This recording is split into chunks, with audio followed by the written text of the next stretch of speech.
नमस्कार, स्वागत है आपका न्यूज़ 18 के डिजिटल प्लेटफॉर्म पर। मैं हूं आपके साथ ईशा खान।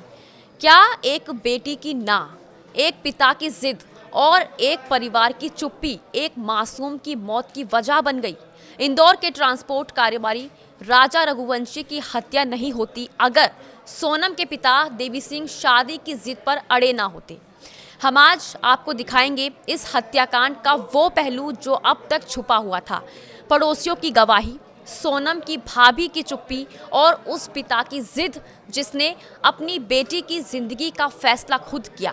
जब सोनम रघुवंशी की शादी राजा रघुवंशी से तय हुई, उसी दिन घर में कलह शुरू हो गई थी। पड़ोसी बताते हैं कि शादी से पहले सोनम के घर से अक्सर तेज आवाज़ों में झगड़े सुनाई देते थे। एक पड़ोसी ने बताया कि शादी की तारीख जैसे ही पक्की हुई, रोज़ झगड़े होने लगे। सोनम की आवाज़ साफ बाहर तक आती थी। सोनम ने साफ कह दिया था कि मैं राजा से शादी नहीं करना चाहती। उसने अपनी माँ से बात की, लेकिन उसके पिता देवी सिंह ने कहा शादी होगी तो मेरी मर्जी से। बता दें, मेघालय पुलिस की टीम 17 जून से इंदौर में है। जांच में सामने आया है कि सोनम शादी से लगातार इनकार कर रही थी। वो अपने भाई गोविंद के साथ बिजनेस करना चाहती थी, पर पिता देवी सिंह संतुष्ट नहीं थे। उन्हें शक था कि सोनम कुछ छुपा रही है। जब सोनम ने कई बार विरोध किया तो देवी सिंह ने उसे सुसाइड की धमकी दी। मेघालय पुलिस ने जब सोनम से पूछा कि राजा की हत्या क्यों की, तो उसका जवाब चौंकाने वाला था। सोनम ने कहा, मेरे मम्मी पापा को सब पता है, जाकर उनसे पूछिए। जब पुलिस ने सोनम की मां से इस बारे में पूछा तो उन्होंने कहा हाँ। सोनम ने कहा था कि वह इस रिश्ते से खुश नहीं है, पर क्या करें, उसके पापा नहीं माने थे। सोनम ने अपनी मां से साफ कहा था कि मैं राजा से शादी कर लूंगी, लेकिन खुश नहीं रहूंगी, और शायद उससे पहले ही ये तय कर लिया था कि शादी होगी तो अंत भी वही तय करेगी। अब इस पूरे मामले में जो सबसे चुप्पी साधे बैठी रही, वो थी सोनम की भाभी। ना उन्होंने किसी को कुछ बताया, ना किसी सवाल का जवाब दिया, लेकिन अब पुलिस को शक है कि शायद सोनम की भाभी कुछ ज़रूर जानती थी। आखिरकार जिस घर में रोज़ झगड़े होते थे, वहाँ परिवार के और सदस्य कैसे अनजान रह सकते हैं? जानकारी के मुताबिक शादी के बाद भी सोनम लगातार एक लड़की से बात करती रही थी, जो उसकी मिस्ट्री फ्रेंड मानी जा रही है। राजा की हत्या से कुछ घंटे पहले भी सोनम और उस लड़की की बातचीत हुई थी। अब पुलिस इस लड़की की तलाश कर रही है। राजा की मां उमा रघुवंशी ने एक और बड़ा खुलासा किया। उन्होंने बताया कि हमने शादी में कपल डांस का सुझाव दिया था, लेकिन सोनम की मां ने साफ मना कर दिया था। कहा था कि हमारी लड़की को ये सब पसंद नहीं है। राजा सोनम को मूवी दिखाने ले जाना चाहता था, लेकिन हर जवाब बार बार कहती कि मेरी बेटी को ये पसंद नहीं है, सोनम की तबीयत ठीक नहीं है, सिर दर्द है। ये शादी से पहले की बात मैं आपको बता रही हूँ। राजा के परिवार को लगता था शायद सोनम शर्मीली है, पर अब उन्हें लगता है कि शायद उसका मन ही नहीं था रिश्ते में।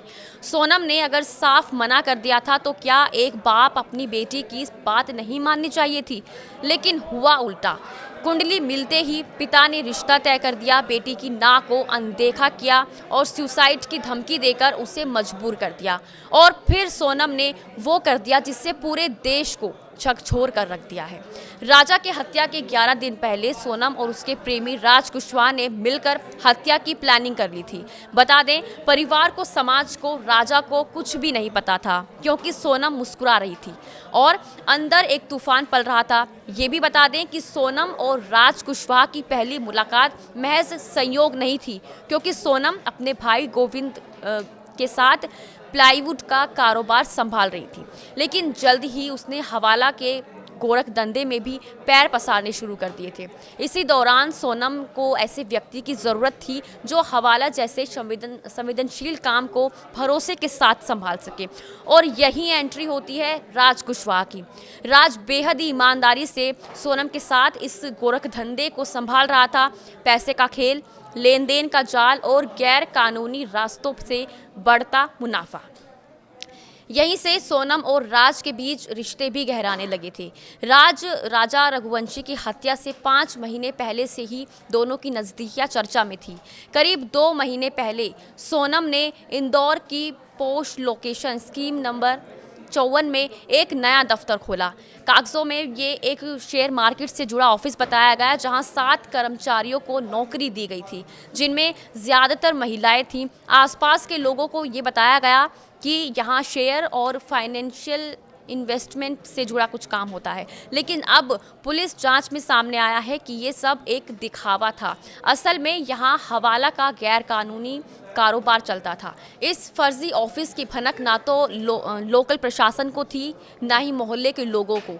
लेकिन शिलोंग पुलिस की छानबीन में अब इस दफ्तर की हर परत खुलती जा रही है। कभी कभी सच्चाई हमारी आंखों के सामने होती है, लेकिन हम रिश्तों के पर्दों में उसे देख नहीं पाते। इस केस में दोषी सिर्फ सोनम नहीं, कहीं ना कहीं उसकी परवरिश, पारिवारिक दबाव और एक जिद्दी सोच भी बराबर की जिम्मेदार है। काश किसी ने उसकी आवाज़ को सुन लिया होता, काश राजा आज जिंदा होता। इस केस से जुड़ी सारी अपडेट्स आपको देते रहेंगे। अभी के लिए फ़िलहाल इतना ही। नमस्कार।